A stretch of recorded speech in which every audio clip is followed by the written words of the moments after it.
Salve galera do YouTube, beleza? Sejam bem-vindos aqui no meu vídeo do canal Alex Gameplays. Hoje galera, tenho vocês um mod favela no seu GTA San Andreas. Então roda a vinheta.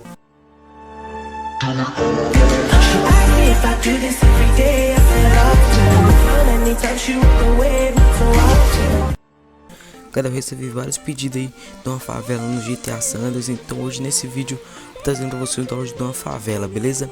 Então galera, se você não for inscrito no canal, se inscreve aí, deixa aquele like, fique com o vídeo aí galera, e fui!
Bom pessoal, como vocês puderam ver nesse take aí que eu demonstrei pra vocês um pouco sobre essa favela, galera.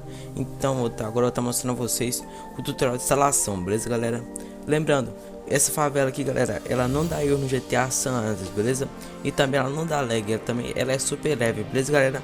Você vai estar entrando na descrição galera, o download do mod vai estar no servidor do Mediafire, beleza? Depois de baixar do seu mod da favela galera, você vai usar um programa de extrair arquivo, beleza?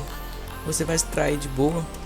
Aí depois tá aqui galera, a favela, vai estar aqui a Cleo e o mod Loader. Lembrando galera, esse mod aqui você tem que ter a livraria Cleo 4 e o mod Loader galera. Se você não tiver a Cleo 4 e o mod Loader, eu vou estar deixando os dois na descrição do vídeo, beleza galera? Aqui vai estar o download do mod, download da Cleo e download do mod Loader, beleza galera?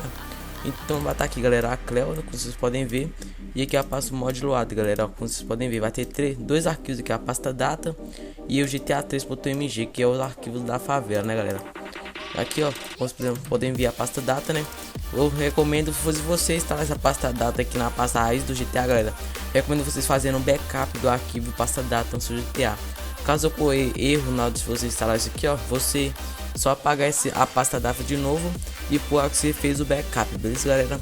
Então agora galera, você vai fazer isso aqui ó, você vai copiar esses dois arquivos aqui, vai dar um copiar, vai na pasta do seu GTA San Andreas, né galera? Você vai entrar na pasta no seu GTA, eu entrei no programa aqui tá meu GTA galera, ó. Aqui na pasta raiz galera, você só cola. Pronto galera, essa favela já tem instalada. Agora é só você entrar no seu GTA San Andreas e a favela já funciona de boa.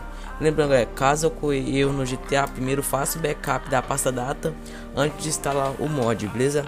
Então é isso aí galera, eu vou ficando por aqui, espero que vocês tenham gostado desse vídeo. Se você gostou desse vídeo, deixe seu like, se inscreva no canal galera, e fui!